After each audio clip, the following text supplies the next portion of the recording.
Hello everybody, this is a new deck and also a deck I played on stream if you watched it last week. I updated this deck again and it made it a lot better, so I wanted to show it to you and share it with you again because I think this is the best discard version and a lot better than the Dracula discard, also a lot more fun. And as you know, I'm a discard main, so my main cards are discard cards and I hate playing the Dracula version because it's kinda boring. So the first card is Scorn, and even though I said this card is kinda bad and I still stand by it, the card is probably in this slot, in this deck, the best one you can put in, but you can always change Scorn with Blade. Scorn gets discarded a few times and doesn't care about getting discarded. We have a few random discards, so which makes it good to have a card that doesn't care about this getting discarded.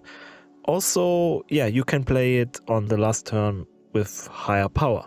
And then we have Morbius, which is an insane card in this deck because Morbius gets to, yeah, I would say 10 power plus almost every game, and this makes him a really great 2-cost card, if not the best 2-cost card with that amount of power. So there's no way you should drop him and always play him. Same with Collector. In this card you can have him up to like 10-15 power, and as a 2-cost, this is insane. So this deck focuses on Collector and Morbius, getting them to high power. Even if you get unlucky and you don't discard a lot of swarms, or you don't draw Helicarrier or Scorn at all, you can still get him up to like 4 or 5 power, which is still decent stats as a 2-cost. Then we have Grandmaster, one of the cards you can change in this deck, and this won't make the deck much worse, but in my opinion Grandmaster is a really good card in this slot because we have M.O.D.O.K, we have Gambit, so a double Gambit, double M.O.D.O.K, double Corvus is a really good play. And if you draw Grandmaster on turn 6, for example, you can have the double Morbius, double M.O.D.O.K, sorry. And yeah, you can play Blade instead or any discard card. Then we have Swarm, good for your Morbius, good for your Grandmaster, double discard stuff, so Collector gets a lot of power. Also, always good to have 2 or 3 swarms on turn 6 to play as a 0-cost, because this can make you fill locations up, you maybe can't fill up, or you get stuff out of it. And then we have Gambit, one of the other cards you can change in this deck to your liking. Moon Knight is always good, of course. Then we have Swordmaster, with decent stats, which can guarantee you the discard on Scorn most of the times. And then we have Lady Sif, which guarantees you the discard of Helicarrier and also Apocalypse. But I like Gambit here with Grandmaster a lot. Corvus is your plan B, I would say, if you don't draw Morbius or M.O.D.O.K, but also Corvus is good on turn 3 a lot of times. And if you don't discard Grandmaster or you draw next turn, you have a double discard, which makes 4 discards. This is really great because you have a lot of energy. Also, you can play a 6-cost on turn 5, and also have good stats for Morbius and Collector. Proxima is the other card after Scorn that doesn't care about getting discarded, or I should say, you actually want them to get discarded, which is huge if you play cards like Gambit, Corvus or M.O.D.O.K, because this card is a 0-7 most of the time, and I guess you could always play her on turn 4 if you don't have anything better to play, which is still not the end of the world, as 4-7 are not bad stats. But yeah, this card is mandatory. I think if you drop her, it will make the deck worse. And then we go to the best card, and the Dracula. I think it's better than Dracula in this deck. So most of the discard decks play Dracula in that slot, but I think Dracula is way too easy to counter right now. Also, everybody knows what will happen.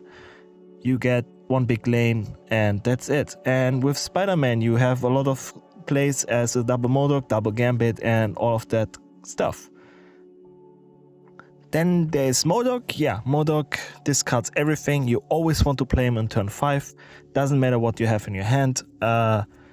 He gives you the Helicarrier new cards. It gives you a lot of power for Collector and Morbius and also Scorn. And then we have the double one with Spider-Man if you play him on turn 4. Also, if you draw a Grandmaster on turn 6, we have the double one as well. Apocalypse is a good 6 cost in this deck. I don't play him every game, but he gets up to 16 power a lot. And then you can play him on turn 6 on any lane you want, which is way better than playing something and then just getting discarded by Dracula, because everybody knows what will happen. If you play Apocalypse, the enemy doesn't know where you want to play it.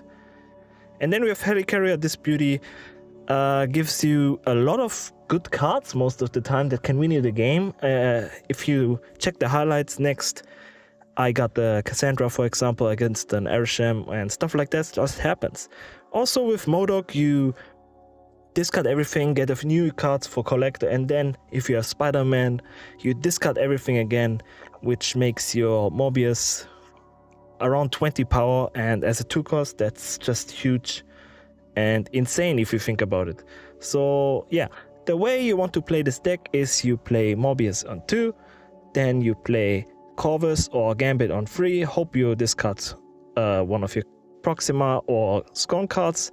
Then you play Spider-Man on 4, M.O.D.O.K on 5, and then do the double M.O.D.O.K on 6. So you can play Apocalypse, a few Swarms, and you get like 20 power Morbius, 10 power Collector, and that's usually how you win the game, because you can choose where you play your Apocalypse. In my opinion, it's way better than the normal one, and you should really try it out. So thanks for watching, and please check the highlights to see how I played this deck, and see you next time.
As you see here, I got the Proxima proc on the right because I guess he played Professor X in the mid, which kind of screwed me over. So I couldn't do the double M.O.D.O.K with my Spider-Man, but I got really lucky and I got Cassandra from Helicarrier, which means I have a double Symbiote Spider-Man, and with these locations I have almost no way to lose. The only way I lose is if I get shanked, but I was pretty sure that he doesn't have Shang here, and he probably doesn't play it on the right. So yeah, I went for it, and then I had an insanely powerful Cassandra with my Spider-Man, and that's why I love playing Helicarrier in this deck. Even though he shut down the mid location and had enough power, here I won the cards. I won the game with random cards, and also with pretty good stats like M.O.D.O.K and Proxima.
This game was pretty easy because I destroyed his core card, and then I just play M.O.D.O.K on the right and bump up my collector and Morbius and probably win the game with the extra 8 power. He left before that, so yeah. That was just 2 games. I showed you how to play this deck. I hope you can make this work as I did, and as always, please like and subscribe, and see you next time.